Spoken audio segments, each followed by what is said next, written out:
marilah kita senantiasa panjatkan kehadirat Allah Subhanahu wa taala karena atas limpahan rahmat, taufik, hidayah dan inayahnya pada kita semua yang mana sampai saat ini kita masih diberikan nikmat sehat sehingga pada siang hari ini kita masih bisa berkumpul dalam kajian Ramadan yang diadakan oleh Jenderal His Rumah Sakit Umum Daerah Koja. Semoga langkah kita mengikuti kegiatan ini dicatat sebagai amal ibadah buat kita semua. Tak lupa salawat serta salam, marilah kita haturkan kepada junjungan Nabi kita, Nabi besar Muhammad Sallallahu Alaihi Wasallam, beserta kepada keluarga, para sahabat, tabiin, tabiut, tabi'ahum, dan kepada kita semuanya, semoga kita mendapatkan syafaat yaumil akhir nanti. Alhamdulillah, pada hari ini kita sudah memasuki puasa hari yang ke-10 di bulan suci Ramadan, dengan harapan semoga puasa kita, amalan-amalan kita diberikan keberkahan dan diberikan kesehatan buat kita semua. Alhamdulillah, pada siang hari ini telah hadir di tengah-tengah kita guru kita Ustadz Ahmad Jainuddin LC yang akan memberikan kajian pada siang hari ini mengenai sabar itu unlimited. Ya. Sebelumnya saya menginformasikan kepada Bapak Ibu dalam kajian online ini agar audio dalam kondisi mute, kemudian agar peserta akhwat juga menonaktifkan fitur videonya, dan ada sesi tanya jawab setelah penyampaian materi atau kajian. Baiklah Bapak Ibu semuanya, mari kita buka kajian Ramadan pada siang hari ini dengan membaca basmalah bersama-sama. Bismillahirrahmanirrahim. Kepada Al-Ustadz Ahmad Jainuddin LC, kepada Al-Maskuro. Assalamualaikum warahmatullahi wabarakatuh. Bismillahirrahmanirrahim. Innal hamdalillah, alhamdulillahi rabbil alamin, wa bihi nasta'inu ala umurid dunya waddin. Wassalatu wassalamu ala asyrafil anbiya'i wal mursalin, nabiyyina Muhammadin wa ala alihi wa ashabihi ajma'in. Amma ba'du. Alhamdulillah, kita bersyukur pada Allah Subhanahu wa taala pada hari ini, hari yang ke-10 dari Ramadan Mubarak, bulan yang penuh dengan berkah 1442 Hijriah. Kita dimudahkan oleh Allah Subhanahu wa taala untuk duduk bersama mengkaji ayat-ayat suci Al-Quran dan hadis-hadis Rasul sallallahu alaihi wa ala alihi wasallam. Salawat dan salam semoga selalu Allah berikan kepada Nabi kita Muhammad sallallahu alaihi wa ala alihi wasallam, pada keluarga beliau, para sahabat, serta orang-orang yang mengikuti beliau sampai hari kiamat kelak. Dengan nama-nama Allah yang husna dan sifat-sifatnya yang ulia, kita berdoa, Allahumma waffiqna lima tuhibbu wa tardah fi hadha syahril mubarak wa taqabbalhu minna innaka antas sami'ul alim. Wahai Allah, wahai Tuhan kami, berikan kami petunjuk kemudahan untuk mengerjakan apa saja yang Engkau cintai dan Engkau ridhai di dalam bulan yang penuh dengan berkah ini. Dan terimalah dari kami seluruh amal ibadah kami, sesungguhnya Engkau adalah Maha mendengar dan Maha mengetahui. Ahibati hafizakumullahu ta'ala, Bapak Ibu, para tenaga kesehatan, para dokter di RSUD Koja, yang dilaksanakan kajian ini oleh bin Rahis RSUD Koja. Semoga Bapak Ibu saudara-saudari di sana dalam keadaan sehat walafiat dan dijaga dari seluruh mara bahaya dan penyakit yang mewabah. Pada kesempatan kali ini kita membahas tentang sabar itu unlimited. Dan sebelum memulai kajian, saya ingin memperkenalkan diri. Nama saya Ahmad Zainuddin bin Kasbul Anwar bin Sukir bin Samloko. Saya beristri 1, anak 4, dan sekarang domisili di Kabupaten Batola, Barito Kuala, Kalimantan Selatan. Kegiatan sehari-hari yaitu sebagai pimpinan pesantren di Pesantren Intan Ilmu Barito Kuala, Kalimantan Selatan. Baik, sekarang kita bahas tentang sabar itu unlimited. Ada beberapa bahasan-bahasan yang akan kita bahas pada tema kali ini. Yang pertama yaitu apa itu sabar. Kemudian yang kedua, sabar bukan hanya pada musibah yang buruk.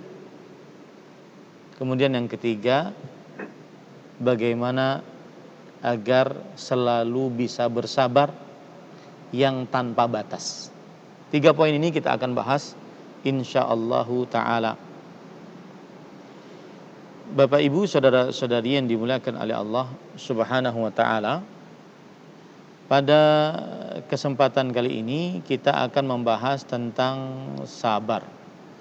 Apa sih pengertian sabar, baik secara bahasa ataupun secara terminologi syariat? Kalau kita lihat sabar secara bahasa diambil dari 3 huruf dasar, shad, ba, dan ra. Dan apabila ada di dalam kata Arab setiap kata yang di dalamnya 3 huruf dasar ini, shad, ba, dan ra, maka ini menunjukkan kepada al-habsu, yaitu menahan. Jadi secara bahasa sabar artinya adalah menahan. Ini secara bahasa. Adapun secara istilah syariat, maka kita ambil beberapa pengertian yang disebutkan oleh para ulama Islam, di antaranya Imam Ibnu Qayyim Al-Jauziyah rahimahullahu taala di dalam kitab Risalah Ibnu Qayyim ila ahadi ikhwani, ketika beliau menulis surat kepada salah satu teman beliau mengatakan habsun nafs an maharimillah wa habsuha ala faraidih wa habsuha anit tasakhati wasyiyakati li aqdarih. Ini adalah pengertian sabar yang komprehensif, yang jami' mani' kalau dalam bahasa Arab, yang menyeluruh. Sabar artinya menahan diri dari mengerjakan hal yang dilarang oleh Allah. Dan yang kedua, menahan diri dalam mengerjakan yang diperintahkan oleh Allah. Yang ketiga, menahan diri dari mengeluh, berkeluh kesah, mengadu-ngadu atas musibah yang buruk. Itulah pengertian sabar. Ya. Saya ulangi, sabar adalah menahan diri dari mengerjakan hal-hal yang diharamkan oleh Allah. Yang kedua, menahan diri dalam mengerjakan hal-hal yang diwajibkan atau diperintahkan oleh Allah Subhanahu wa taala. Yang ketiga, menahan diri dari berkeluh kesah, mengadu-ngadu atas musibah yang buruk yang Allah Subhanahu wa taala berikan. Nah, itulah pengertian sabar. Disebutkan oleh Imam Ibnu Qayyim Al-Jauziyah rahimahullahu ta'ala. Maka apabila ada orang ingin bersabar, berarti dia bukan hanya sabar dalam perihal menghadapi takdir-takdir yang buruk. Kena penyakit COVID-19, rumah kebakaran, suami tabrakan, banjir, longsor, gempa, tsunami, dan seluruh takdir-takdir yang buruk. Sabar bukan hanya itu saja. Sabar juga dalam menjauhi maksiat dan sabar dalam mengerjakan ketaatan. Seperti kita di dalam bulan Ramadan ini. Kita di dalam bulan Ramadan ini mengumpulkan 3 jenis kesabaran tadi. Sabar menjauhi maksiat. Kita menjauhi hal-hal yang membatalkan puasa dari mulai terbit fajar kedua sampai terbenam matahari. Dan juga hal-hal yang mengurangi pahala puasa. Harus sabar kita. Sabar menahan mata dari melihat hal-hal yang diharamkan. Kebanyakan explore di Instagram, melihat perempuan-perempuan yang diharamkan. Apalagi ini subhanallah, saya kemarin baru mendengar ceramah, ini mudah-mudahan menjadi renungan bagi kita semua, dari Syekh kita, Syekh Al-Allamah Profesor Dr. Abdul Razak bin Abdul Muhsin Al-Badr hafizahumullah ta'ala. Beliau mengatakan, sungguh sangat luar biasa ujian di zaman kita sekarang ini saat berpuasa, yaitu ujian menahan pandangan. Dengan handphone gawai yang dibarengi dengan aplikasi-aplikasi, akhirnya sedikit demi sedikit, bahkan mungkin seluruhnya, puasa seseorang terkikis pahalanya. Puasa seseorang terkikis pahalanya. Kemudian beliau mengatakan perkataan yang luar biasa. Imam Ibnu Qayyim Al-Jauziyah, kata beliau, hidup di abad ke-8 Hijriah, sudah membicarakan bahayanya melihat hal-hal yang diharamkan. Yang waktu itu belum ada alat-alat gawai dan aplikasi-aplikasinya yang memudahkan untuk melihat hal-hal yang diharamkan. Pada zaman seperti itu saja, beliau sangat memperingatkan dengan keras kaum muslimin bahayanya melihat hal yang diharamkan. Apalagi di zaman sekarang. Kemudian beliau mengingatkan, kata beliau, sungguh memang terlalu bahasanya gimana? Terlalu keterlaluan orang-orang musuh-musuh Islam dari kaum kafirin yang menyerang kaum muslimin, terutama saat bulan Ramadan di zaman sekarang ini. Kan beberapa pekan ini sampai saya terkena tag akun-akun yang memperlihatkan hal-hal yang diharamkan. Subhanallah. Kita mungkin orang di zaman Imam Ibnu Qayyim abad ke-8 Hijriah, kita sekarang abad ke-15 Hijriah, mungkin belum terfikirkan bagaimana aurat yang tidak boleh terlihat kecuali oleh suami, sekarang bisa dilihat dengan hanya 1 kali klik. Maka kita itu harus sabar. Sabar bukan hanya dalam menghadapi musibah, tetapi sabar menjauhi maksiat. Kemudian yang kedua, di antaranya saat berpuasa kita harus sabar, yaitu mengerjakan ketaatan kepada Allah. Kita menahan makan, minum, bersetubuh, dan seluruh yang membatalkan puasa. Dari mulai terbit fajar kedua sampai terbenam matahari, kita merasakan lapar, merasakan haus, kita harus sabar karena itu ketaatan kepada Allah Subhanahu wa taala. Dan di sini terdapat pelajaran menarik bagi Bapak Ibu saudara-saudari tenaga kesehatan di RSUD Koja. Perhatikan baik-baik. Pelajaran menarik dari puasa, sedikit menyimpang ya, agar kita lebih memaknai puasa yang kita lakukan setiap hari ini, sudah 10 harian ini. yaitu indah meninggalkan sesuatu yang kita cintai hanya karena Allah. Itu akan mendapatkan di dalam hati kelapangan dada.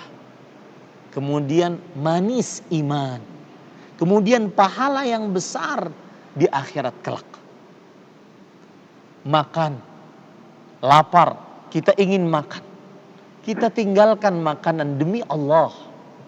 Haus, kita ingin minum, kita tinggalkan minuman demi Allah. Itu mendatangkan kemanisan iman di dalam hati. Manis iman maksudnya adalah lapang dada. Sebagaimana hadis Rasulullah SAW. Beliau bersabda, "Thalathun man kunna fihi wajada bihinna halawatal iman." 3 perkara.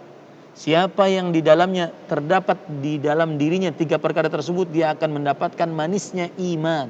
Salah satu dari 3 perkara tersebut, an yakunallahu wa rasuluhu ahabba ilaihi mimma siwahuma.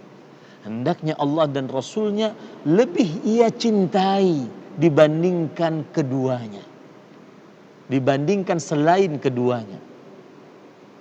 Ketika kita tinggalkan tanda tangan yang menyebabkan harta korupsi, padahal tinggal tanda tangan, tetapi kita tinggalkan karena Allah, maka itu lezat sekali. Ketika handphone ini kita mampu untuk mengklik apa saja yang kita inginkan dari sampah-sampah, kotoran-kotoran pandangan, kita mampu untuk mengkliknya, kita tinggalkan saat berpuasa dan di luar puasa karena Allah. Itu akan melapangkan dada. Kita tinggalkan makan, minum karena Allah, taat kita kepada Allah, sabar dalam mengerjakan itu, maka akan mendatangkan kelezatan iman, manisnya iman dalam hati dan pahala yang besar di sisi Allah. Apa pahala yang besar? Lihat, puasa nanti di hari kiamat dalam hadis riwayat Imam Tirmidzi akan datang kepada Allah. Ya Rabbi, mana'tuhu ta'ama bin nahar fasyafi'ni fi. Wahai Tuhanku, ini orang puasa, aku larang dia untuk makan, minum dan bersetubuh di siang hari Ramadan, maka ampuni dosanya. Puasa sendiri yang mengadu kepada Allah. Lihat bagaimana indahnya sabar di atas ketaatan. Saat bulan Ramadan sabar tarawih, meskipun 11 rakaat atau 23 rakaat. Sabar kita untuk membaca Al-Quran. Kadang-kadang baca Quran, terutama awal-awal hari Ramadan, karena hari-hari biasa kita tidak terbiasa, maka baru mulai a'udzubillah minasyaitonirrajim. Mata panas, urutnya ndah kemana-kemana, ya. Sabar kita dalam mengerjakan ketaatan. Itu nanti Al-Quran akan datang di hari kiamat dan mengatakan, I Rabbi mana'tuhun nauma billail. Wahai Tuhanku, aku larang dia untuk tidur di malam hari agar membacaku. Fasyafi'ni fi, ampuni dosanya. Dan ini pelajaran menarik tentang Ramadan, bahwa di malam hari bukan waktu untuk nonton sinetron, drama Korea, bukan. Di malam hari waktunya untuk baca Quran, di malam-malam hari Ramadan. Dan ini juga pelajaran bagi siapa saja yang menghadiri kajian ini, yang mana mohon maaf belum lancar atau belum bisa baca Quran, maka dari hari ini harus bertekad, Ramadan tahun depan saya harus bisa menghatamkan Al-Quran dengan izin Allah. Karena Ramadan adalah waktu untuk baca Quran, bukan untuk explore Instagram, murojaah beranda Facebook, bukan. Nonton YouTube, bukan. Harus taat dia kepada Allah saat Ramadan. Harus sabar dalam ketaatan kepada Allah Subhanahu wa taala. Kemudian sabar yang ketiga, yaitu seseorang sabar dalam menghadapi musibah yang buruk. Inilah kesabaran Bapak, Ibu, saudara-saudari yang dimuliakan oleh Allah. Taib. Masih di dalam pengertian sabar. Lalu kalau seandainya pengertian sabar seperti itu, bagaimana prakteknya saat kita ingin bersabar?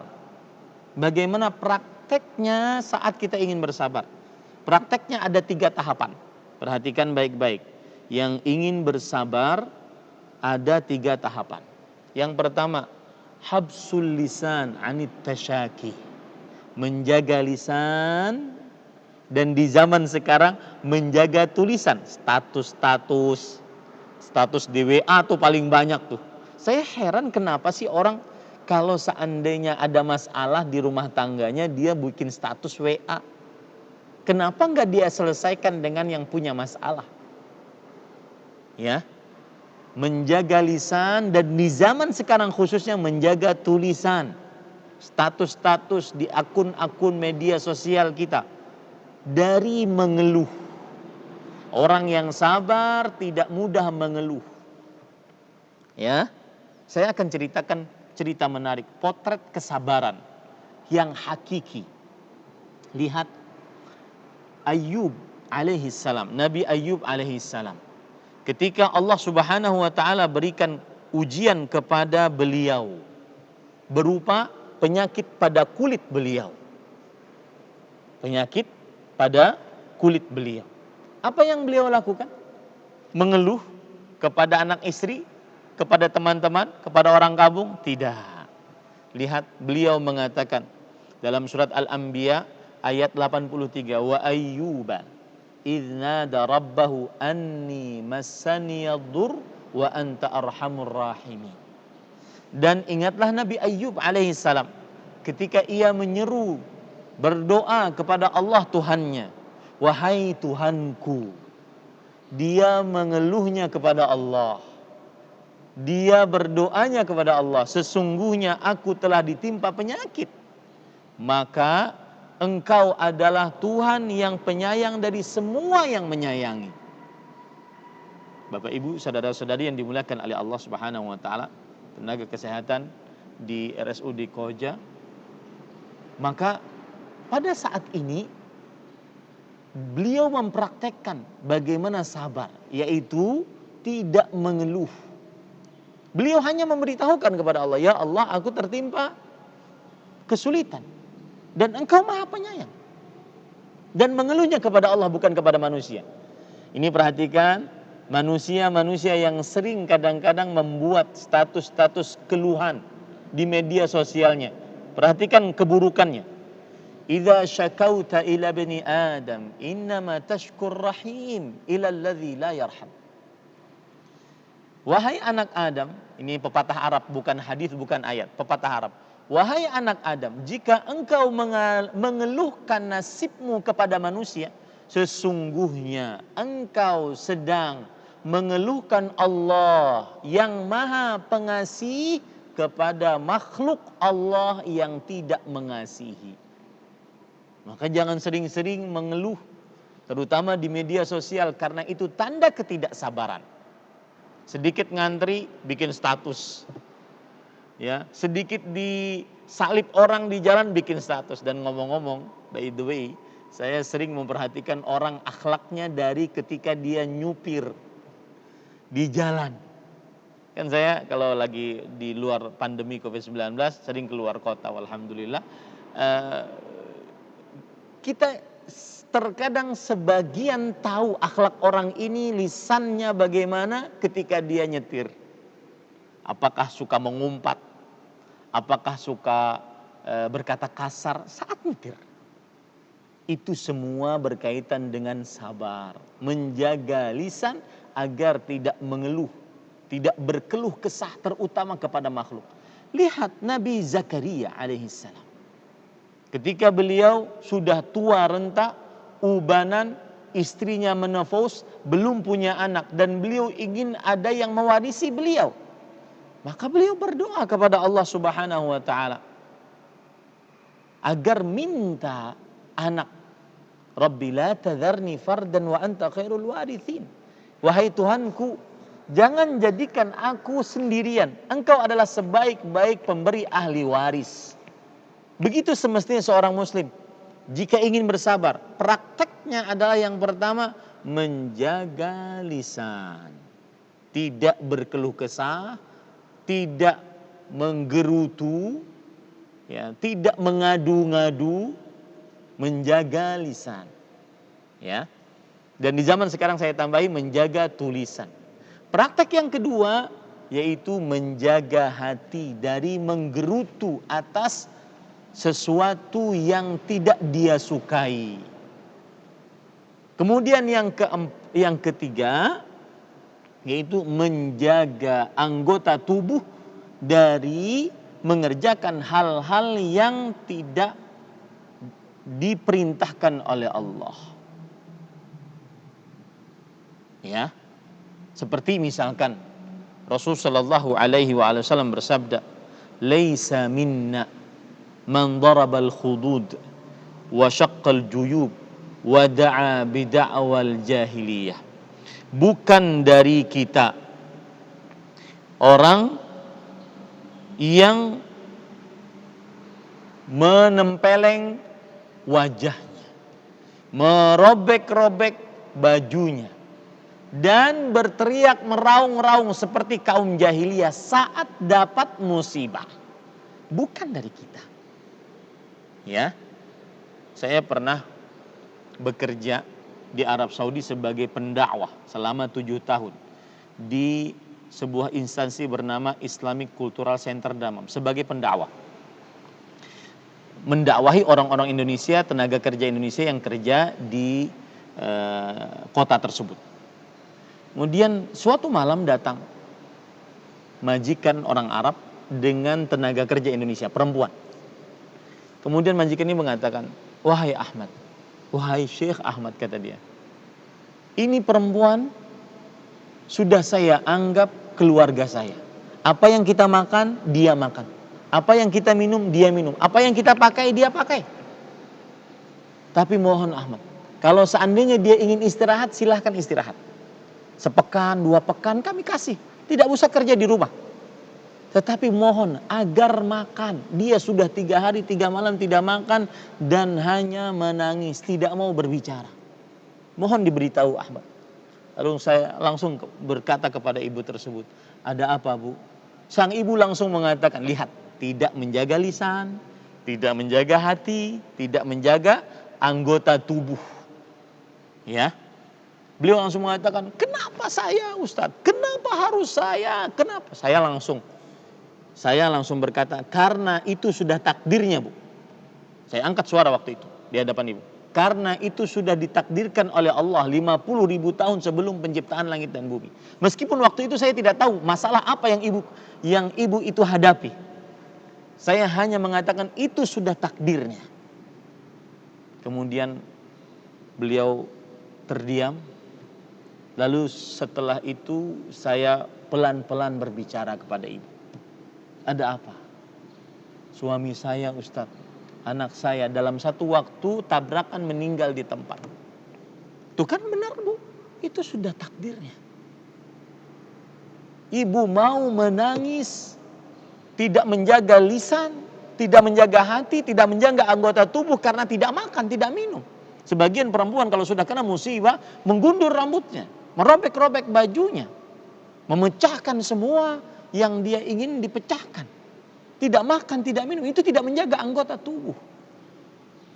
Dan itu tanda tidak sabar. Nah, ini Bapak Ibu, itu adalah poin yang kedua yang masih berkaitan dengan pengertian sabar, yaitu bagaimana cara bersabar. Cara bersabar menjaga lisan, menjaga hati, menjaga anggota tubuh. Bapak Ibu saudara-saudari yang dimuliakan oleh Allah Subhanahu wa taala. Sekarang kalau kita ingin bahas bagaimana cara kita bisa bersabar. Ya. Dan sebelum kita mencari cara dari Al-Qur'an dan hadis Rasulullah SAW agar kita bisa bersabar, maka tema kita Sabar Unlimit itu berdasarkan dari ayat-ayat suci Al-Quran dan hadis-hadis Rasulullah SAW. Bahwa sabar tidak ada batasnya. Karena kalau seandainya sabar ada batasnya, maka berarti dia tidak sabar. Dalil yang menunjukkan bahwasanya sabar itu tidak ada batasnya, surah Al-Baqarah ayat 153. Allah Subhanahu wa taala berfirman, Innallaha ma'as sabirin. Sesungguhnya Allah bersama orang-orang yang sabar. Kemudian juga Allah Subhanahu wa taala berfirman, wallahu ma'as sabirin. Dan Allah bersama orang-orang yang sabar. Al-Baqarah ayat 249. Kemudian surat Ali Imran ayat 146. Wallahu yuhibbus sabirin. Allah mencintai orang-orang yang sabar. Ini menunjukkan bahwasanya sabar tanpa batas. Karena kalau seandainya sabar ada batasnya, maka itu berarti tidak sabar. Itu berarti tidak menahan. Jadi sabar tanpa batas. Kemudian juga Allah Subhanahu wa taala berfirman di dalam Al-Qur'an surat Ali Imran ayat 142. Am asibtum an tadkhul jannata wa lamma ya'lamillahu alladhina jahadu minkum wa ya'lamas sabirin. Apakah kamu mengira bahwa kamu akan masuk surga padahal belum nyata bagi Allah orang-orang yang berjihad di antaramu dan belum nyata orang-orang yang sabar. Menunjukkan sabar tanpa batas.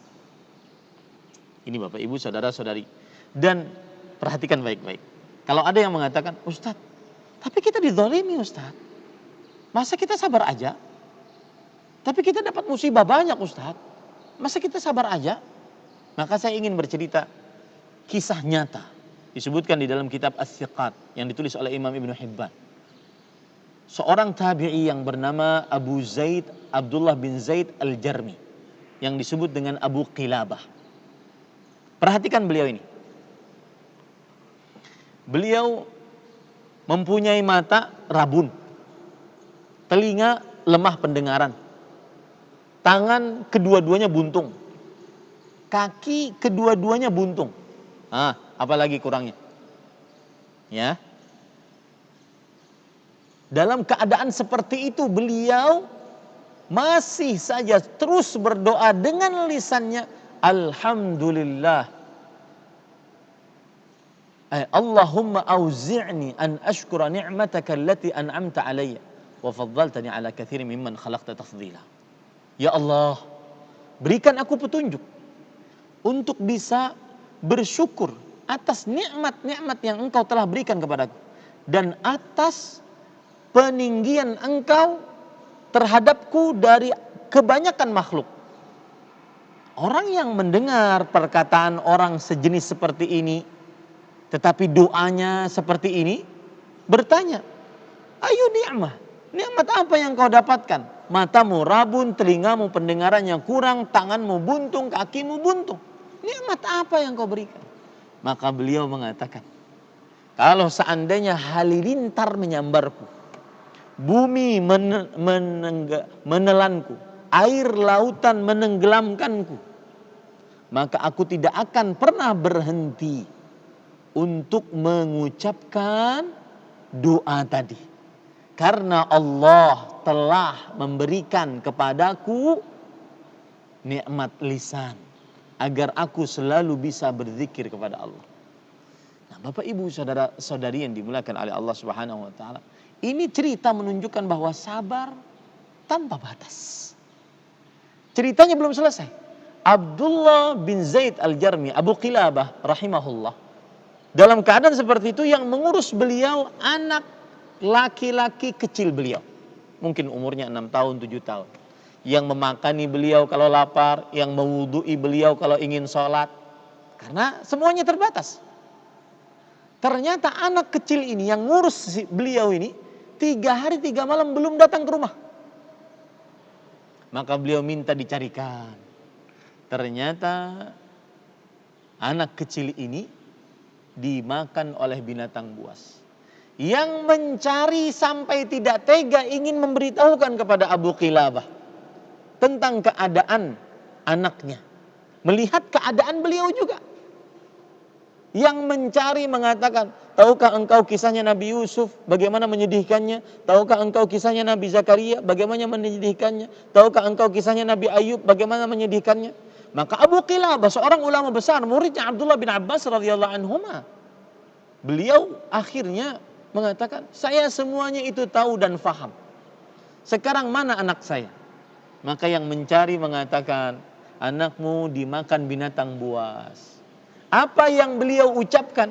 Abu Qilabah yang matanya rabun, telinganya lemah, tangannya buntung, kakinya buntung tadi. Apa yang beliau ucapkan?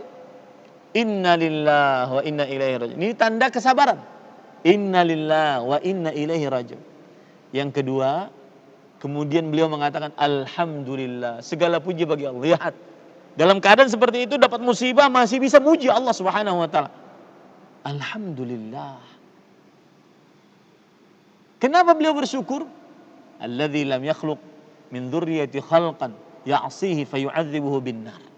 Segala puji bagi Allah yang belum menjadikan dari keturunanku makhluknya yang bermaksiat kepada Allah sehingga nanti disiksa di neraka. Kenapa? Karena anaknya masih kecil, sudah meninggal duluan.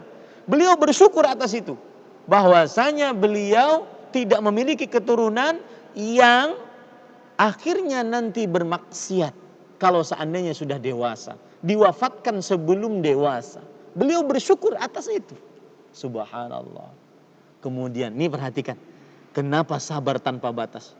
Karena Allah tidak akan memberikan musibah, kesulitan di luar kemampuan manusia. Setelah itu semua terjadi, maka kemudian Abu Qilabah menghirup nafas udara, kemudian Allah mewafatkannya. Allah tidak akan membebani seseorang di luar kemampuannya. Makanya sabar tanpa batas. Sabar itu unlimited. Ini para ikhwah yang dirahmati oleh Allah Subhanahu wa taala. Jadi poin pertama yang sudah kita bahas, pengertian sabar. Kemudian cara agar bisa sifat bersabar. Ya, bagaimana mempraktekkan praktek sabar. Ya. Kemudian kita sudah singgung juga tema kita, sabar itu unlimited. Dan saya suka sekali tema ini terutama dalam bulan Ramadan, karena sebagaimana sudah kita singgung bahwa di dalam bulan Ramadan 3 jenis kesabaran tadi sudah ada di dalam bulan Ramadan. Sabar dalam menjauhi maksiat, mengerjakan ketaatan, dan menghadapi musibah yang buruk. Itu semua ada dalam puasa. Makanya puasa pahalanya tanpa batas, sebagaimana sabar pahalanya tanpa batas. Allah Subhanahu wa taala berfirman, "Innama yuwaffas sabiruna ajrahum bighairi hisab." Sesungguhnya Allah Subhanahu wa taala memberikan pahala orang-orang yang sabar tanpa batas. Surat Az-Zumar ayat 10.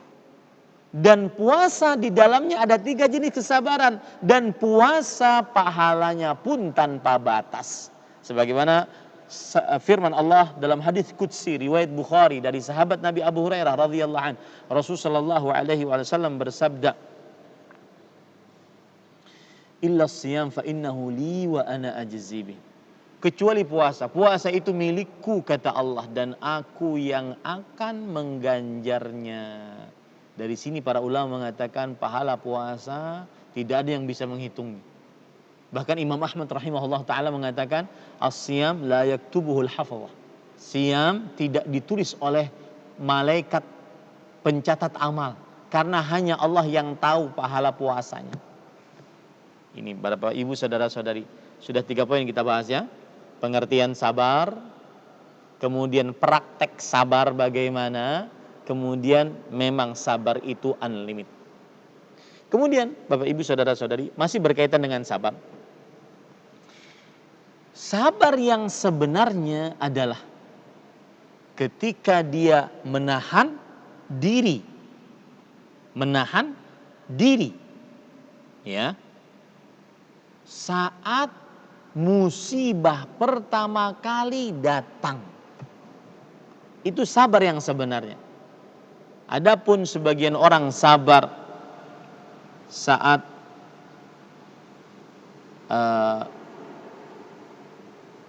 musibah sudah sebulan, perempuan ditinggal mati oleh suaminya yang sangat dia cintai, Akhirnya dia menggunur rambutnya, robek bajunya, tidak makan, tidak minum 3 hari 3 malam. Setelah capek sendiri baru dia katakan, saya sebenarnya sabar. Nah ini enggak sabar. Sabar itu dia menahan diri saat hentakan musibah pertama kali datang. Itulah sabar. Apa dalilnya? Rasulullah Shallallahu Alaihi Wasallam pernah melihat seorang perempuan di sisi kuburan menangis meraung-raung. Kemudian Rasulullah Shallallahu Alaihi Wasallam mengatakan kepada perempuan tersebut, Ittaqillaha wasbiri. Wahai perempuan, takutlah engkau kepada Allah dari kelakuanmu ini. Terlalu meratapi kematian. Dan bersabarlah. Maka perempuan itu langsung mengatakan, Ilaika anni, fa innaka lam tusab bi musibati. Pergi engkau sana. Engkau belum pernah mendapatkan musibah seperti musibahku. Perempuan ini tidak tahu kalau itu yang mengingatkan adalah Rasulullah Shallallahu Alaihi Wasallam. Setelah diberitahu maka beliau langsung pergi ke rumah Rasulullah Shallallahu Alaihi Wasallam minta maaf dan beliau mengatakan lam a'rifka ya Rasulullah. Wahai Rasulullah, aku belum tahu kalau itu engkau. Kemudian Rasulullah Shallallahu Alaihi Wasallam memberikan wasiat kepada perempuan tersebut. Innamas sabru 'indas sadmatil ula. Sesungguhnya kesabaran saat musibah pertama kali datang, itulah sabar. Ya, bukan setelah sebulan semuanya sudah hancur baru bilang sabar, enggak. Nah, ini poin keempat. Bahwa sabar yang sebenarnya adalah saat menahan diri ketika seseorang mendapatkan pertama kali hentakan musibah datang. Ini Bapak Ibu saudara-saudari yang dimuliakan oleh Allah Subhanahu wa taala. Yang kelima, menangis, sedih tidak meniadakan sifat sabar. Artinya, orang tetap dikatakan sabar meskipun dia menangis, sedih. Karena itu sifat tabiat manusia. Lihat Rasul Shallallahu Alaihi Wasallam ketika beliau ditinggal mati oleh anaknya Abdullah atau Abdurrahman. Kemudian beliau menangis. Kemudian setelah itu Abdurrahman bin Auf radhiyallahu anhu berkata, "Ma hadzal buka? Wa anta tanhana 'anil buka." Kenapa engkau menangis? Ada apa dengan tangisan ini? Padahal engkau melarang kita untuk menangis. Maka Rasul sallallahu alaihi wasallam menjawab, "Innal 'aina la tadma' wa innal qalba la yahzan wa la naqulu illa ma yarda rabbuna." Ketika musibah datang, sungguh air mata berlinang, itu boleh. Hati sedih, itu boleh. Ya. Akan tetapi kita tidak mengucapkan kecuali apa yang Allah ridhai. Nah, itu yang tidak boleh. Berkeluh kesah, berteriak-teriak, meraung-raung, menyalahkan sana sini, tidak terima atas takdir Allah, berteriak-teriak seperti teriakan kaum jahiliyah dan seterusnya. Ini para ikhwan yang dirahmati oleh Allah Subhanahu wa taala. Sedikit saya kembali ke permasalahan yang tadi. Sabar saat musibah datang pertama kali. Maka termasuk perbuatan yang tidak elok dan dikhawatirkan tidak dikatakan sabar adalah ketika beberapa waktu yang lalu ada aplikasi, kemudian setelah itu ada bapaknya, ibunya, kakaknya, adiknya yang sudah meninggal lama, lalu dimasukkan fotonya, akhirnya bisa bergerak-gerak. Maka Bapak Ibu saudara-saudari yang dimuliakan oleh Allah, ini termasuk dikhawatirkan, saya katakan saya tidak menetapkan, dikhawatirkan termasuk meratapi kematian terlalu berlebih-lebihan. Maka lebih baik dijauhi. Ya. Kenapa? Karena Rasulullah SAW mengatakan innamas sabru 'inda sadmatil ula. Sabar itu saat datang pertama kali musibah. Dia bisa menahan, bukan malah mendatangkan kesedihan kembali. Makanya Rasul sallallahu alaihi wasallam ketika Ja'far bin Abi Thalib radhiyallahu anhu meninggal, beliau mempersilahkan anak istrinya menangis selama 3 hari. Setelah 3 hari, la buka ba'dal yaum. Tidak ada tangisan setelah 3 hari. Karena itu termasuk meratapi terlalu berlebih-lebihan. Dan Rasulullah sallallahu alaihi wasallam bersabda, "An-naihatu idza lam tatub qabla mautiha tuqamu yaumal qiyamah wa 'alaiha sirbalun min qatiran wa dir'un min jarab." Seorang wanita yang terlalu berlebih-lebihan meratapi kematian seseorang yang dia cintai, maka jika dia tidak bertobat, di hari kiamat kelak dia akan diberdirikan dengan memakai pakaian baju kurung terbuat dari aspal yang panas dan penuh dengan penyakit-penyakit kulit. Ini bahayanya. Makanya orang yang terlalu meratapi kematian seseorang dikhawatirkan dia masuk ke dalam dosa besar. Dan makanya saya nasihatkan lebih baik aplikasi tersebut dijauhkan karena itu termasuk mengundang kesedihan kembali. Kalau seandainya Anda ingin berbakti, ingin mengingat orang tua, ingin berbuat baik kepada orang tua yang sudah meninggal, maka berbaktilah setelah mereka meninggal. Di antaranya berbaktilah kepada saudara-saudara orang tua. Di antaranya mendoakan mereka, beristighfar atas mereka, bersedekah atas mereka, dan melaksanakan wasiat-wasiat mereka, menjadi anak yang saleh yang mendoakan mereka. Itu cara yang diajarkan dalam agama Islam agar kita bisa lebih mengenang kematian orang tua kita. Taib. Bapak Ibu saudara-saudari yang dimuliakan oleh Allah Subhanahu wa taala. Sekarang kita ingin, ini inti kajian saya, bagaimana cara bisa bersabar tanpa batas. Maka cara yang pertama agar bisa bersabar tanpa batas yaitu mengetahui dan meyakini keutamaan dan ganjaran pahala bersabar. Keutamaan dan ganjaran dan pahala bersabar. Ya. Ini para ikhwan yang dirahmati oleh Allah Subhanahu wa taala. Di antara keutamaan pahala bersabar disebutkan di dalam ayat-ayat Al-Qur'an dan hadis-hadis Rasul sallallahu alaihi wa ala alihi wasallam. Saya akan sebutkan keutamaan bersabar.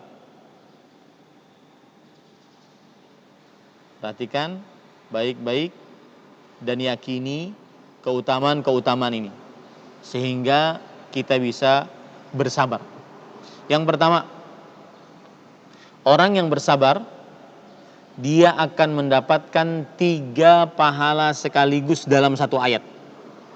Yang pertama, pujian Allah atas orang yang bersabar di hadapan para malaikat. Yang kedua, rahmat kasih sayang Allah atas orang yang bersabar. Yang ketiga, petunjuk kebaikan dari Allah Subhanahu wa taala atas orang yang bersabar.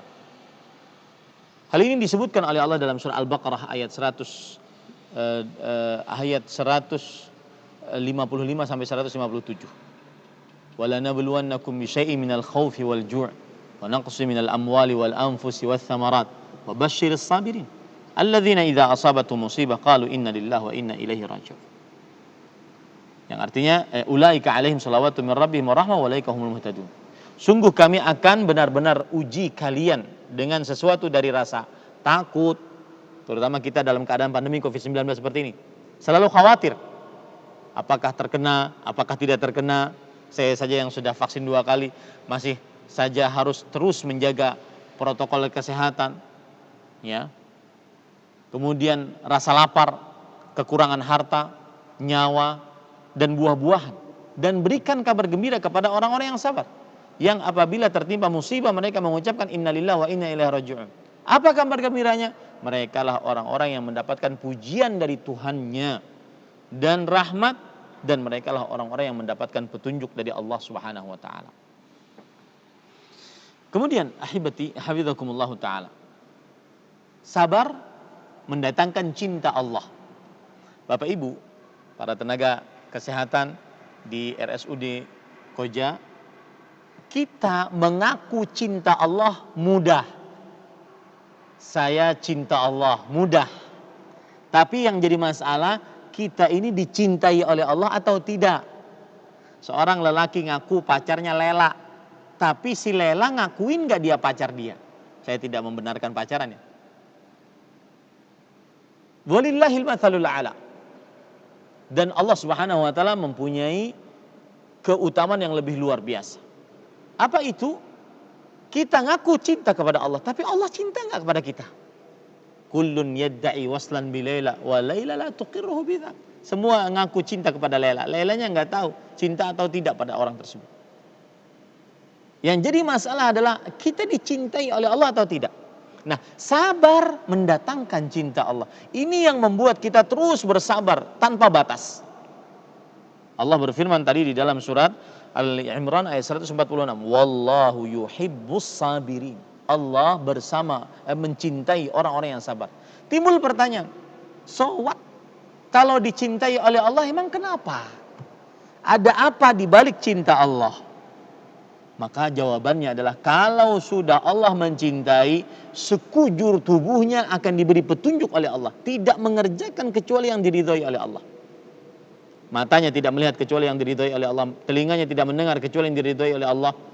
Lisan, tangan, kemaluan, kaki tidak mengerjakan kecuali yang diridhoi oleh Allah. Hal ini berdasarkan hadis riwayat Imam Bukhari. Hadis qudsi, Allah berfirman, "Fa idza ahbabtu kuntu sam'ahu alladhi yasma'u bih, wa basarahu alladhi yubsiru bih, wa yadahu allati yabtishu biha, wa rijlahu allati yamshi 'alaiha." Jika aku telah mencintai hamba tersebut, maka aku akan menjadi pendengarannya yang dengannya dia mendengar, penglihatannya yang dengannya dia melihat, tangannya yang dengannya dia bekerja, kakinya yang dengannya dia berjalan. Sekujur tubuhnya diberi petunjuk kemudahan oleh Allah. Tidak malas ibadah, tidak malas baca Quran, tidak malas zikir. Ya, puasa-puasa bukan malah membaca Al-Quran, tapi malah dengar musik dan semisalnya. Puasa-puasa. Ya, bukan malah banyak zikir, tapi malah banyak ghibah. Maka orang yang diberi petunjuk oleh Allah Subhanahu wa taala dijauhkan hal-hal yang haram tersebut.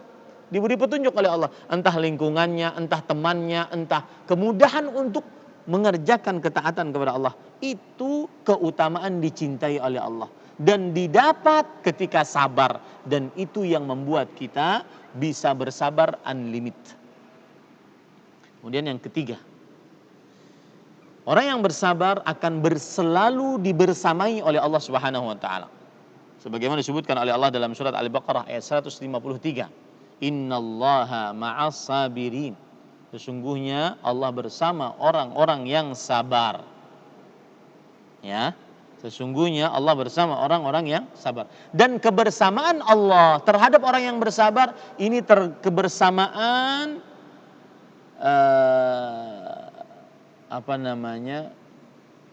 khusus. Kebersamaan very important person. Ya, kebersamaan khusus bukan umum. Dan para ulama akidah mengatakan kebersamaan khusus yang dimaksud adalah Allah akan menolong orang tersebut, Allah akan memberi kekuatan terhadap orang tersebut. Kalau Allah membersamai dia, Allah akan menguatkan orang tersebut dan seterusnya. Kemudian para ikhwah yang dirahmati oleh Allah Subhanahu wa taala, keutamaan sabar yang lain, yaitu yang membuat akhirnya kita bisa bersabar unlimited. Maka kita harus mengetahui dan meyakini keutamaan sabar. Bahwa orang yang bersabar, maka antara dua, diangkat derajatnya atau dihapuskan dosa-dosanya. Diangkat derajatnya atau dihapuskan dosa-dosanya. Perhatikan baik-baik, Allah Subhanahu wa taala, Rasulullah sallallahu alaihi wasallam bersabda di dalam hadis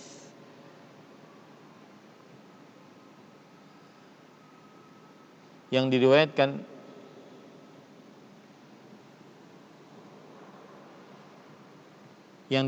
oleh Imam Tirmidzi, "Ma yazalul bala'u bil mu'min wal mu'minah fi nafsihi wa malihi wa waladihi hatta yalqallahu ma alaihi khati'ah."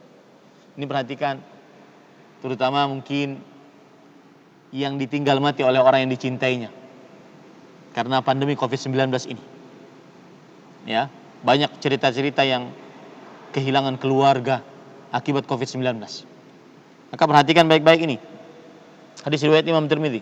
Masih saja musibah menimpa orang yang beriman laki-laki dan perempuan, baik pada dirinya atau pada hartanya, pada anaknya, sampai dia kelak bertemu dengan Allah di akhirat dan dia tidak memiliki satu dosa pun. Allahu Akbar. Ya, satu dosa pun. Ini Bapak Ibu, saudara-saudari yang dimuliakan oleh Allah. Baik. Sekarang tadi kan Ustadz bilang bahwasanya sabar itu ada 3 macam. Sabar menjauhi maksiat, sabar mengerjakan ketaatan, sabar ketika mendapatkan musibah yang buruk. Sekarang, apa pahala sabar saat orang menzalimi kita? Apa pahala sabar saat orang menzalimi kita? Pahala menahan amarah, pahala tidak membalas dendam padahal sanggup. Dan saya pesan, ya, yang pendendam, terutama bulan Ramadan ini, ayo bermaaf-maafan. Ya, perhatikan baik-baik. Memaafkan kesalahan orang lain, bersabar atas kezaliman orang lain, lebih besar pahalanya dibandingkan Anda tuntut nanti di akhirat di hadapan Allah. Saya ulangi. Memaafkan, ya, memaafkan kezaliman orang lain terhadap kita, kesalahan orang lain terhadap kita,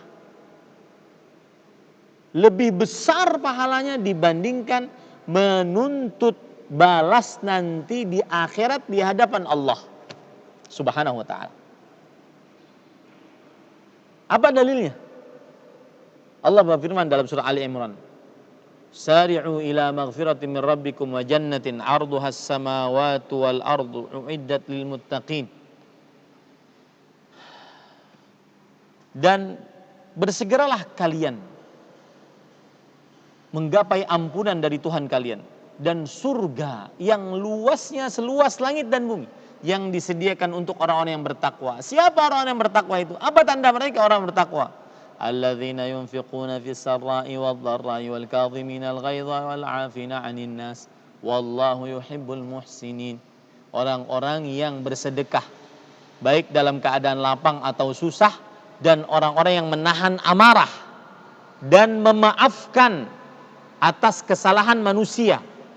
Ya, merekalah orang-orang yang, dan Allah mencintai orang-orang yang berbuat ihsan. Lihat di situ, yang memaafkan, bersabar atas kezaliman orang lain terhadap dirinya pasti surga. Sedangkan yang menuntut balas nanti di akhirat belum tentu surga. Bisa dimaklumi ya. Ya, sekali lagi saya ulangi, memaafkan kezaliman orang lain terhadap diri kita lebih besar pahalanya dibandingkan kita menuntut balas di hadapan Allah nanti di akhirat.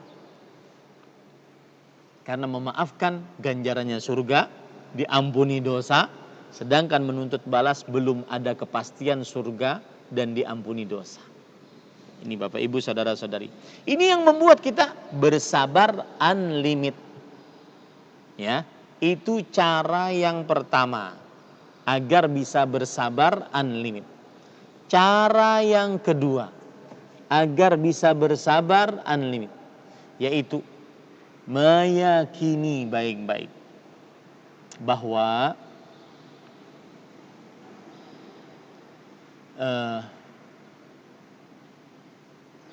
semua yang telah terjadi atas takdir Allah 50.000 tahun sebelum penciptaan langit dan bumi. Ini membuat kita lebih bersabar, lebih memahami takdir Allah, membuat kita lebih bersabar atas musibah-musibah yang menimpa kita yang kita anggap buruk. Memang sudah takdirnya. Dan ada perkara takdir yang sangat menarik disebutkan oleh para ulama rahimahumullahu taala.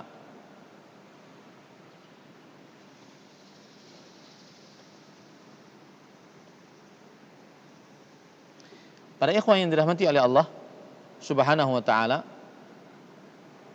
yaitu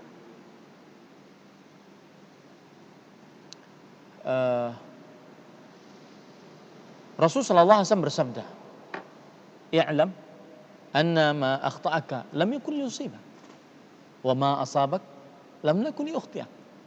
Ketahuilah, apa yang belum menimpamu karena memang belum takdirnya, tidak akan pernah kamu dapatkan.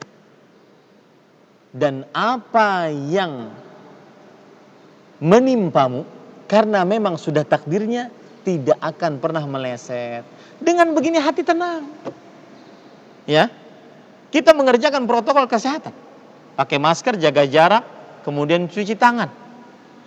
Kemudian banyak-banyak berdoa. Tetapi Rasulullah SAW mengatakan, la yughni hadar min qadar. Tidak berguna sifat hati-hati kalau memang sudah ditakdirkan. Tidak berguna sifat hati-hati kalau memang sudah ditakdirkan. Ya. Maka pada saat itu, kalaupun sudah terkena juga, maka kita mengucapkan innalillahi wa inna ilaihi raji'un. Qaddarallahu wa ma syaa fa'al. Ini Bapak Ibu saudara-saudari yang dimuliakan oleh Allah. Jadi, agar kita lebih bersabar sehingga sabarnya unlimited, maka perhatikan baik-baik bahwasanya seseorang bisa bersabar ketika dia memahami ini semua sudah Allah tuliskan di dalam kitab Lauhul Mahfuz 50.000 tahun sebelum penciptaan langit dan bumi.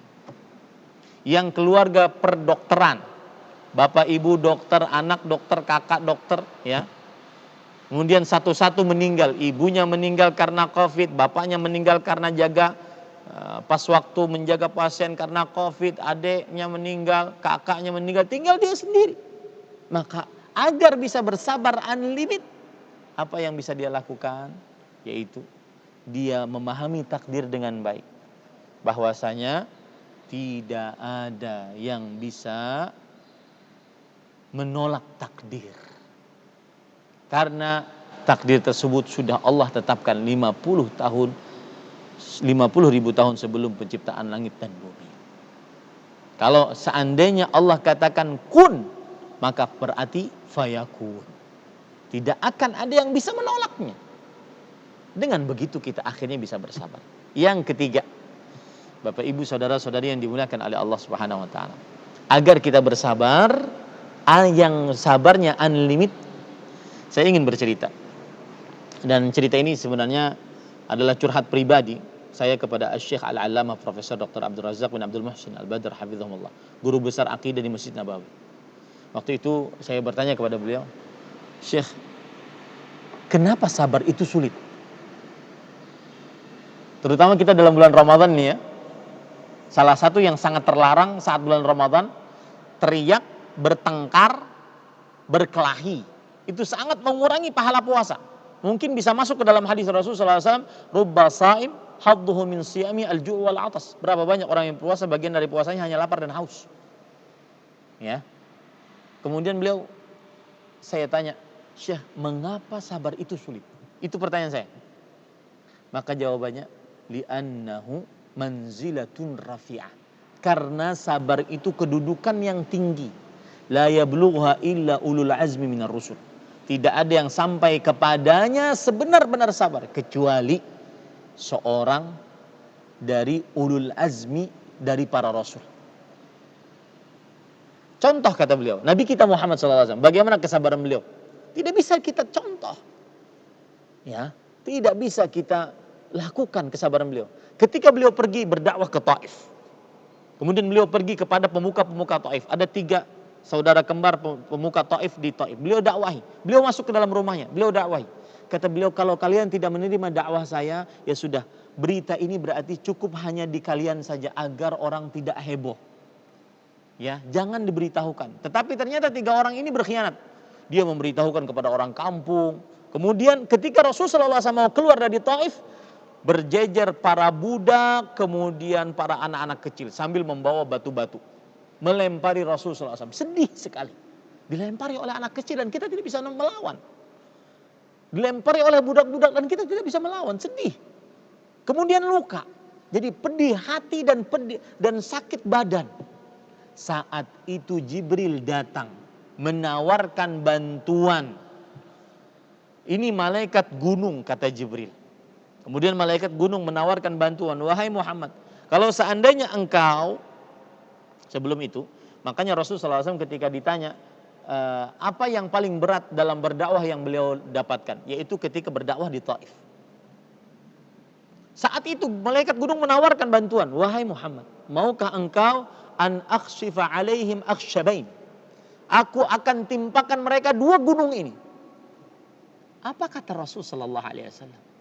La, bal arju an yukhrijallahu min aslabihim man ya'budullah la yusyriku bihi syai'an.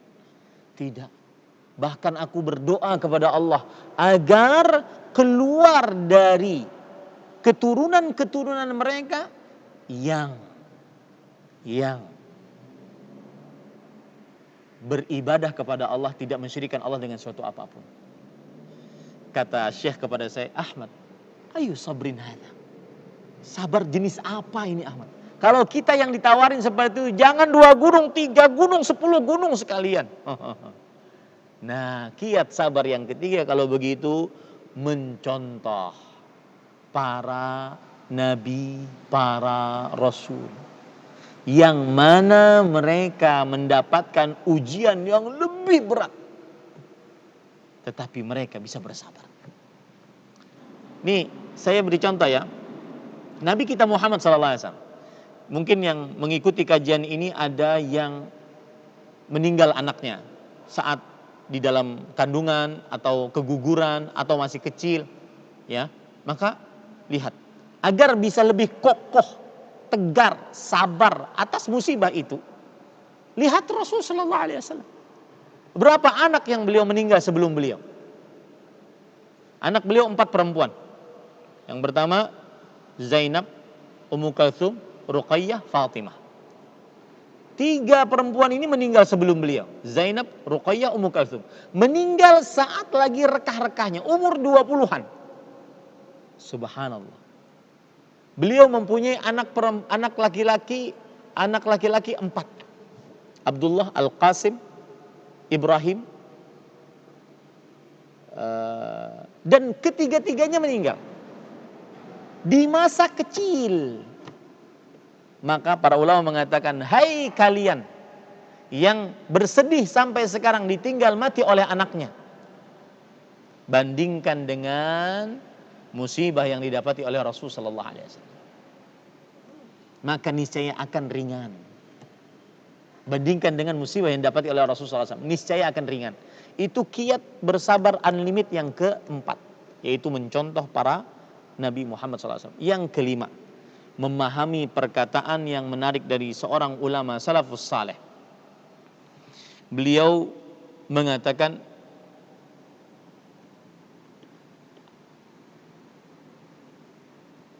bahwa aku tertimpa musibah kepada Allah Subhanahu wa taala dan aku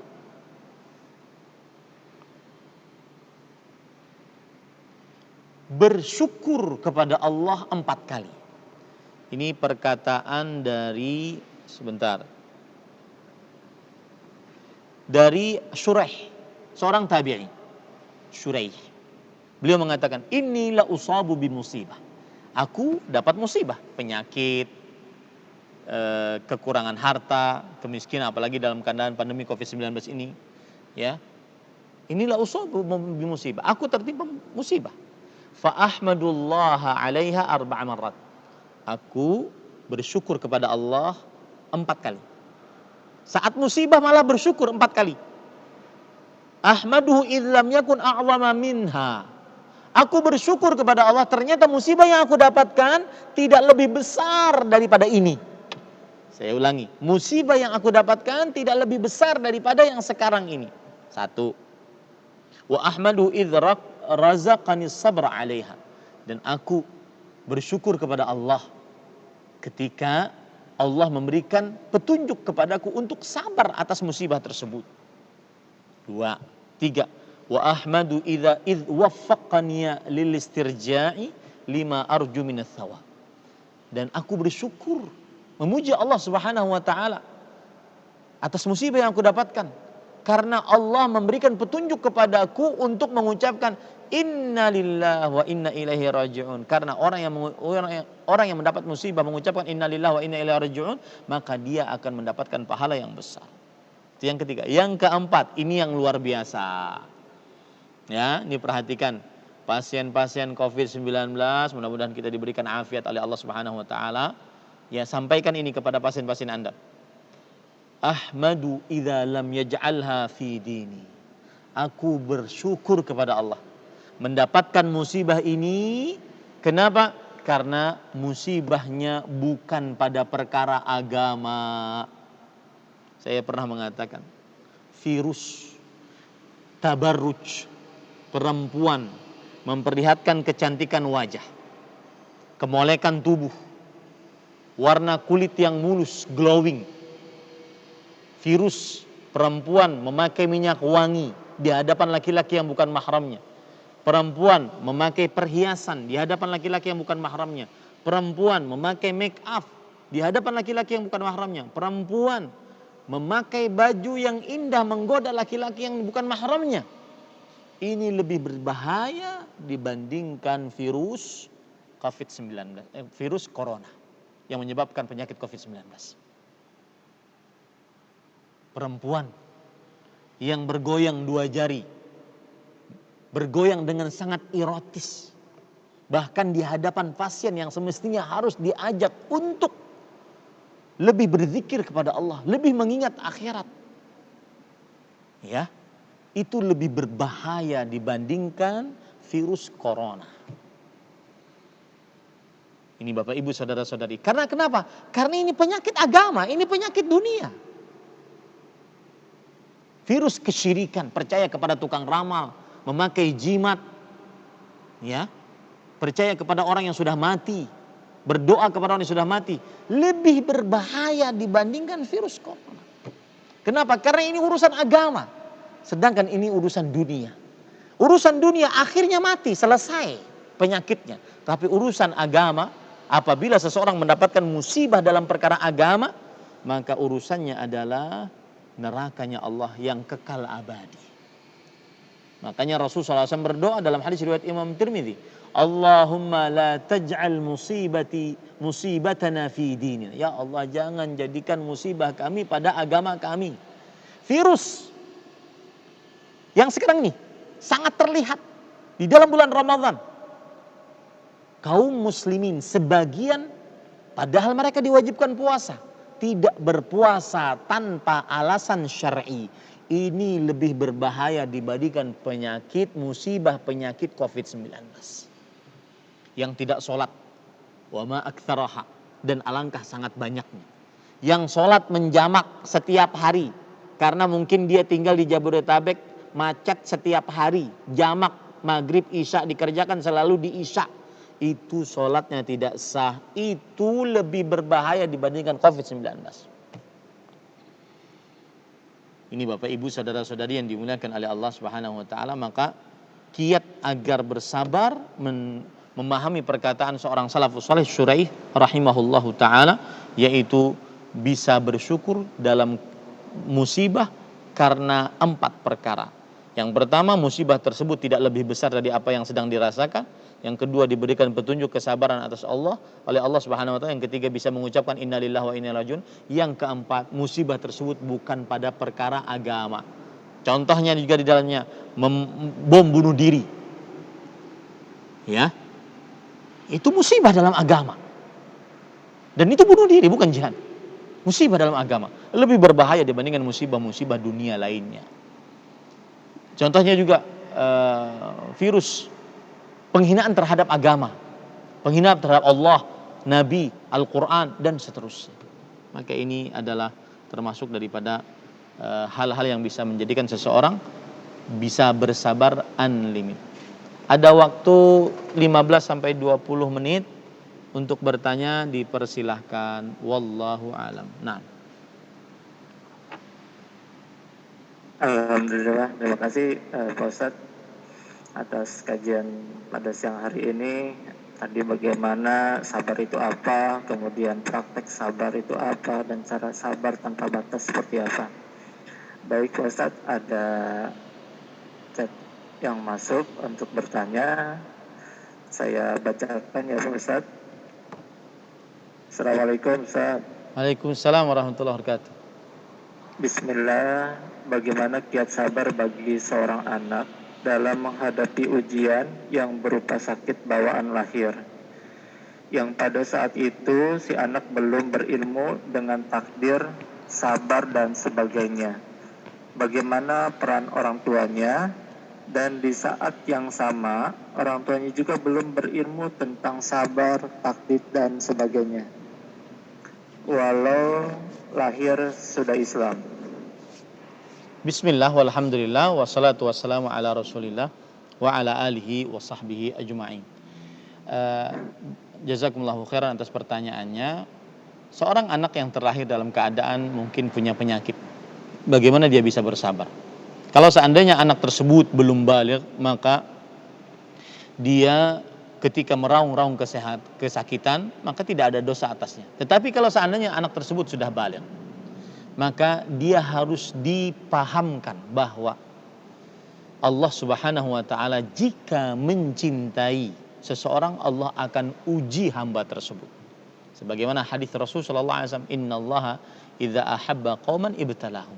Sesungguhnya jika Allah Subhanahu wa taala mencintai suatu kaum, maka Allah akan menguji hamba tersebut. Ya, sudah selesai. Jika Allah Subhanahu wa taala mencintai suatu kaum, maka Allah Subhanahu wa taala akan menguji hamba tersebut. Tanamkan kepada dia, "Nah, Allah sedang mencintaimu, nak. Dengan penyakit ini Allah mencintaimu." Bukti cinta Allah dengan penyakit ini apa? Allah Subhanahu wa taala membuatmu tidak bermaksiat ini, tidak bermaksiat itu. Pahamkan kepada dia bahwa Allah sedang mencintainya. Tanamkan itu. Jadikan itu sebagai sebuah keyakinan dalam hatinya.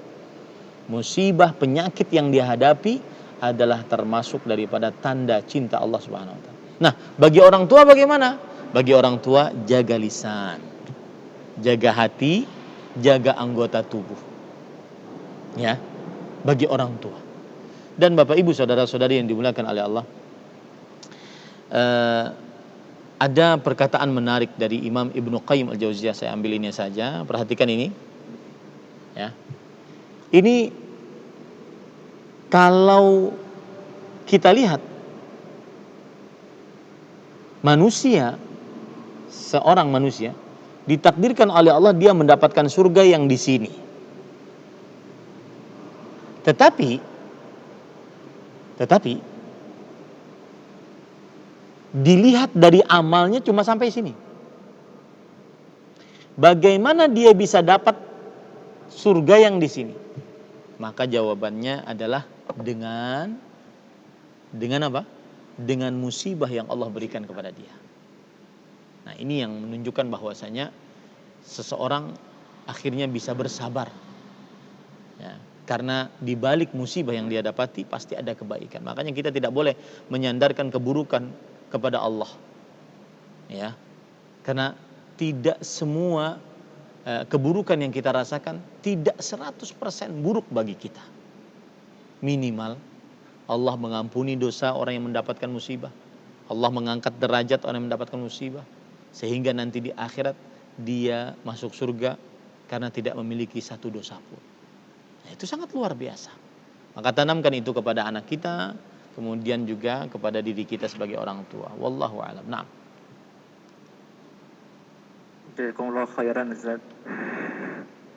Baik Bapak Ibu, dipersilakan jika ingin bertanya silakan tulis di kolom chat yang telah disediakan. Baik Ustaz, ada pertanyaan lagi dari Ibnu Askar. Bismillah, afwan Ustaz, bolehkah Ustaz ceritakan pengalaman pribadi tentang kiat sabar yang pernah dilalui Pak Ustaz dalam menghadapi sakit yang Ustaz pernah alami? Bismillah, walhamdulillah, wassalatu wassalamu ala rasulillah wa ala alihi wa sahbihi wa man walah. Iya, saya pernah punya penyakit, alhamdulillah alladzi afani mimtalahu bih, yaitu penyakit kulit. Dan penyakit kulit itu, ini saya jarang-jarang bercerita di live lagi ya, tapi untuk RSUD Koja nggak apa-apa lah. Penyakit kulit itu saya rasakan ketika umur 13 tahun. Awalnya dia tumbuh putih pada kaki saya, lebih tepatnya mungkin di mata kaki, putih. Kemudian itu umur saya ketika umur 13 tahun. Otomatis waktu itu mungkin, atau pokoknya kelas 3 SMP. Mau menjelang SMA, kelas 1 SMA, kelas 3 SMP gitu.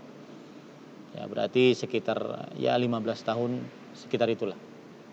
Kemudian SMA dia bertambah tapi kecil-kecil, bertambah sedikit-sedikit gitu. Tempatnya sama. Kemudian habis itu saya setelah SMA di Pondok Modern Gontor. Kemudian saya ke Jakarta mengabdi 1 tahun di Jakarta Timur, Pasar Rebo. Kemudian ke Pondok Tahfidz 2 tahun, tahfidz Quran selesai, walhamdulillah 2 tahun. Dan itu terus membesar. Dan itu selalu kita tutupi. Sampai akhirnya saya dimudahkan oleh Allah untuk bisa kuliah di Universitas Islam Madinah. Nah, ketika di Universitas Islam Madinah itu yang paling berat. Kenapa demikian? Karena saya mengambil pendapat ulama yang bahwa laki-laki termasuk dosa besar baginya celananya atau jubahnya di bawah 2 mata kaki. Otomatis harus diangkat dari 2 mata kaki. Dan ketika mengangkat 2 mata kaki, dipotong bajunya, itu akan kelihatan belang. Kelihatan belang. Dan orang-orang ketika melihat itu, subhanallah, ya, terutama anak-anak kecil, sangat merasa jijik melihatnya. Belang kulitnya. Dan saya setiap hari, ini paling beratnya, setiap hari, baik musim dingin atau musim panas, dan Bapak Ibu harus tahu, ketika musim dingin musim panas di kota Madinah sangat panas. Tapi untuk menutupi penyakit kulit ini, saya harus pakai kaos kaki yang panjang dan tebal. Panas. Kadang wallahi demi Allah, Ramadan musim panas. Kadang-kadang di sela-sela tarawih ketika ada istirahat, saya ke kamar mandi. Hanya untuk sekedar melepas kain, melepas kaos kaki. Kemudian saya pakai celana yang celana ketat, ya, yang biasa kita gunakan itu untuk musim dingin padahal. Tapi saya pakai di musim panas agar tidak kelihatan, karena malu kalau kelihatan. Waktu itu meskipun mungkin sekolah di Madinah, tapi belum benar-benar mengamalkan beriman kepada takdir. Malu saya kelihatan.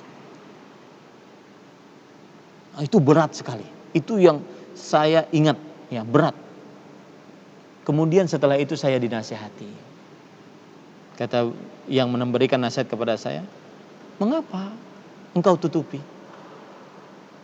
Bukankah engkau belajar hadis Rasul sallallahu alaihi wasallam ketika ada seorang sahabat yang kakinya X, entah di dalam kedokteran apa itu namanya, kakinya X.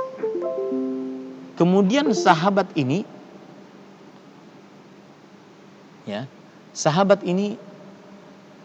ingin memanjangkan memanjangkan pakaiannya dari dua mata kakinya.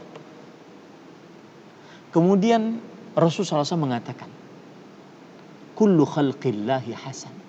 Ini yang membuat saya akhirnya lebih nyaman hatinya. Apa arti hadis tersebut? Setiap ciptaan Allah adalah baik. Setiap ciptaan Allah adalah baik.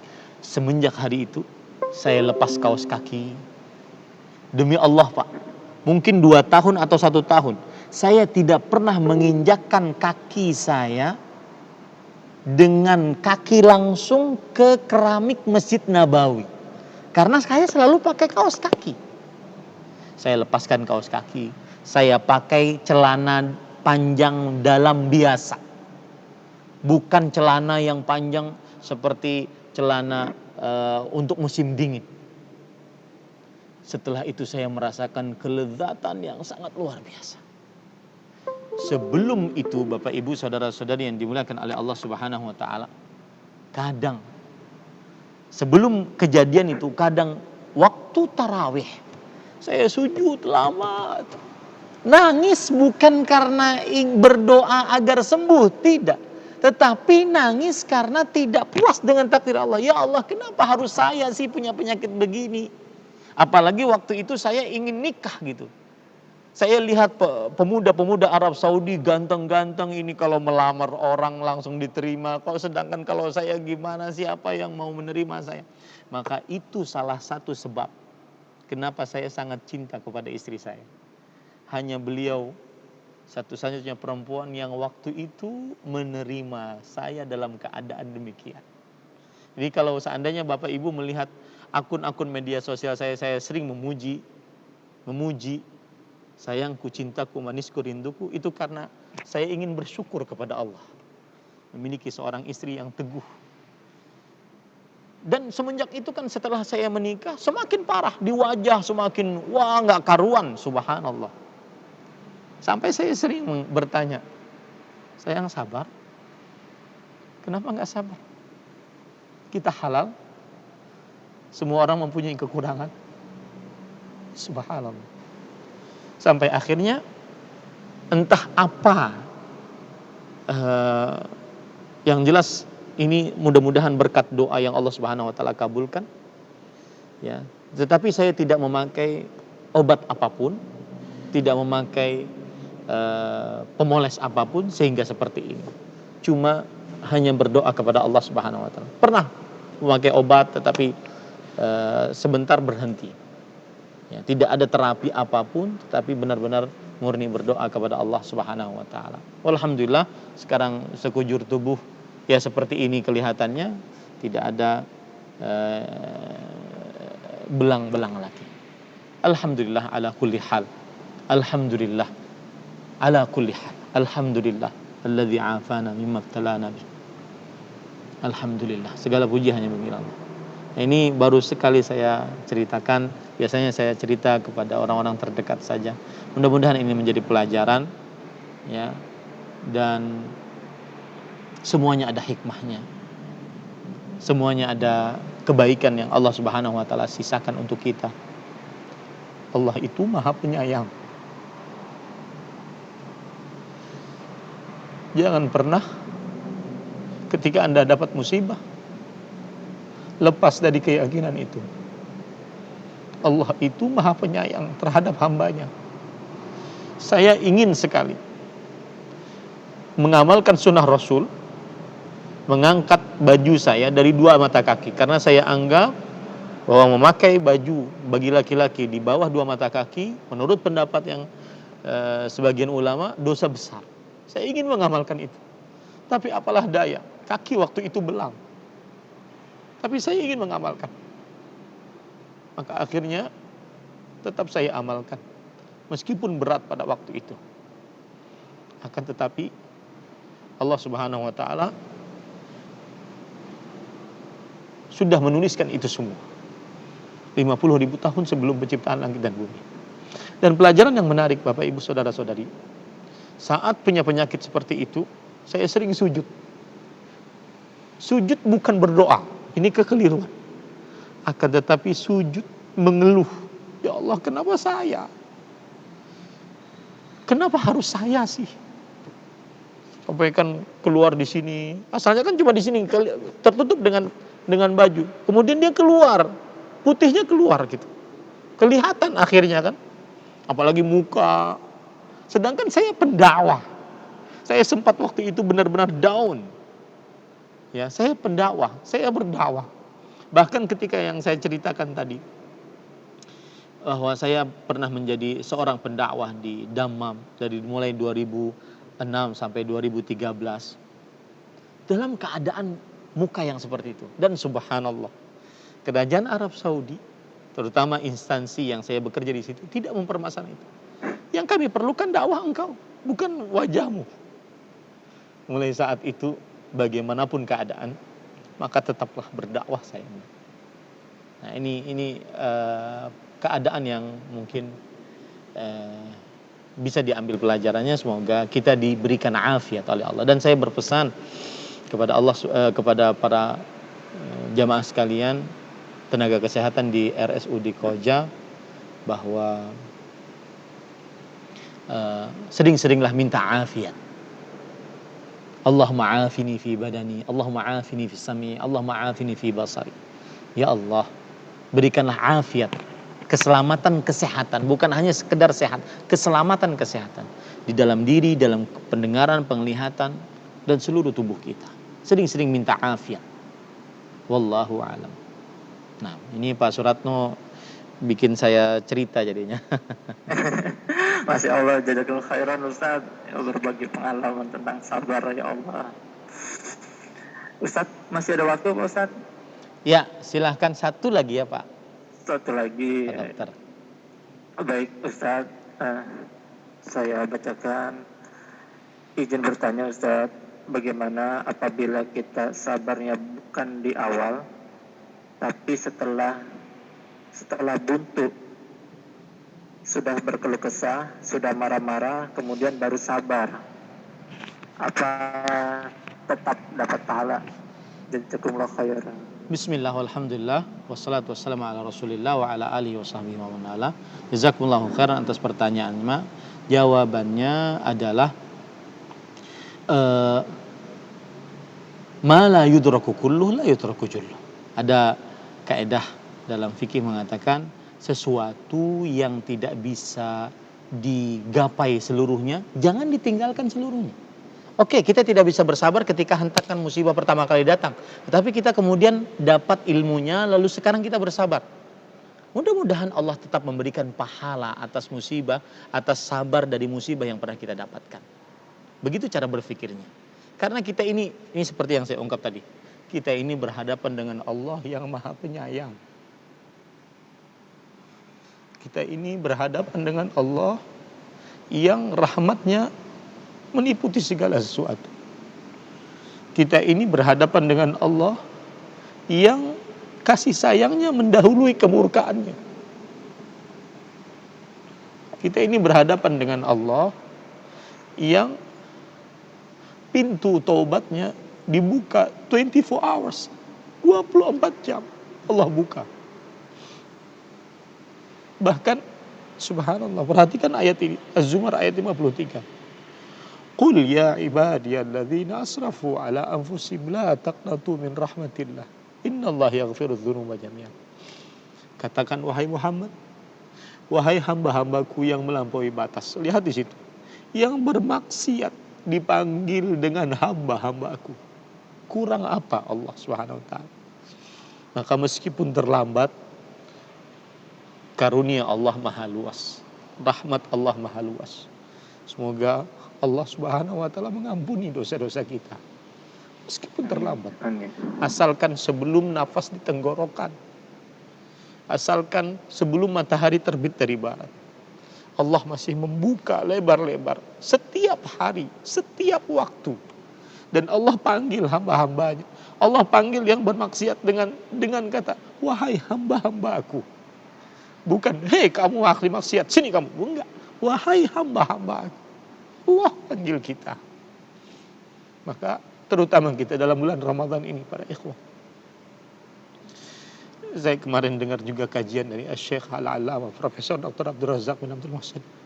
Beliau mengatakan, kalau seandainya orang yang bermaksiat tidak bertaubat kepada Allah di dalam bulan Ramadan ini, maka mau kapan bertaubat kepada Allah?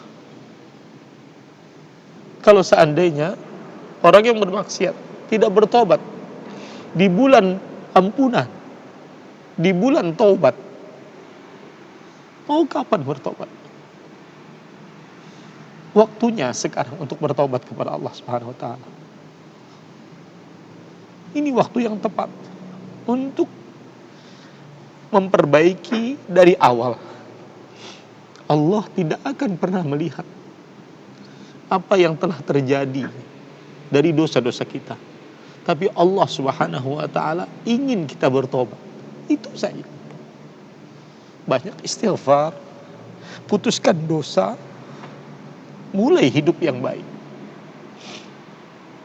Seorang yang berumur 60 tahun bertemu dengan Al-Fudail ibn Iyad rahimahullah, seorang tabi'i, ahli ibadah, bahkan disebut-sebut sebagai ahli ibadah 2 tanah suci.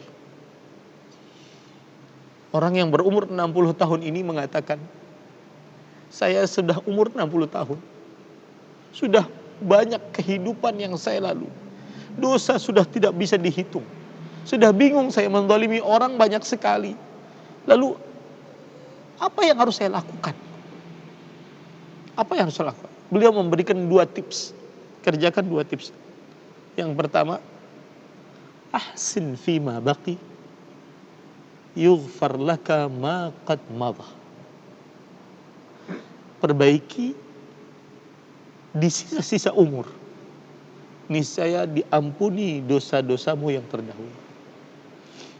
Tidak ada waktu terlambat, karena kita berhadapan dengan Allah yang Maha Pemurah. Kita kalau mengingat, saya pribadi kalau mengingat kemurahan Allah Subhanahu wa taala, senang, menggembirakan. Mengingat kemurahan Allah itu menggembirakan, membuat hidup penuh sportivitas, membuat tambah semangat, tidak pernah mengeluh. Ternyata masih banyak Allah Subhanahu wa taala, nikmat Allah yang kita rasakan. Senang. Ingat rahmat Allah, ingat kasih sayang Allah, ingat karunia Allah, ingat pemberian Allah, ingat kebaikan-kebaikan Allah. Itu membuat hati kita jadi tenang. Maka saya katakan, yang mungkin sudah mendengar kajian ini, kemudian dia ternyata merasa sabarnya terlambat, Ustadz, saya sudah ngeluh duluan. Kira-kira kalau saya bersabar sekarang, masih dapat pahalanya enggak? Seperti yang saya bilang tadi, Anda berhadapan dengan Allah Ar-Rahman. Anda berhadapan dengan Allah yang Allah mengatakan, inna rahmati sabaqat ghadabi. Rahmatku mendahului kemurkaanku. Tidak ada kata terlambat untuk menjadi manusia yang lebih baik. Dan yang satu lagi, saya ingin ingatkan, innamal a'malu bil khawatim. Amalan tergantung pada akhirnya. Bukan awal yang buruk yang menjadi ukuran kita, akhir yang baik yang menjadi hitungan di hadapan Allah Subhanahu wa taala. Catat itu baik-baik. Semua dari kita berdosa. Makanya Allah bukakan pintu taubat. Semua dari kita berdosa. Bahkan mungkin kalau Bapak Ibu tahu bagaimana dosa saya yang sekarang berbicara, yang seperti orang alim, orang suci ini, mungkin Bapak Ibu meludahi saya. Kalau seandainya dosa ini berbau, niscaya Bapak Ibu tidak akan bisa duduk di samping saya. Kalau seandainya dosa ini ada tanda hitam di wajah, maka niscaya Bapak Ibu tidak bisa melihat wajah saya, saking banyaknya dosa. Tapi kita yakin Allah yaghfiru dzunuba jami'an. Allah mengampuni dosa-dosa seluruh. Yang ditunggu dari Allah sekarang adalah taubat kita, terutama dalam bulan Ramadan ini. Wallahu a'lam. Nah, cukup kiranya Pak Dokter Suratno, mudah-mudahan diberikan manfaat dari kajian ini. Wallahu a'lam. Sallallahu Nabi Muhammad. Walhamdulillahirabbil alamin. Wassalamualaikum warahmatullahi wabarakatuh. Waalaikumsalam warahmatullahi wabarakatuh. Jazakumullah khairan Ustaz. Baiklah, pertanyaan terakhir menutup kegiatan kajian online Ramadan ini. Semoga apa yang Ustaz sampaikan kita bisa dapat mengamalkan. Mungkin sedikit kata mutiara, bukanlah kesabaran jika masih mempunyai batas, dan bukanlah keikhlasan jika masih merasakan sakit.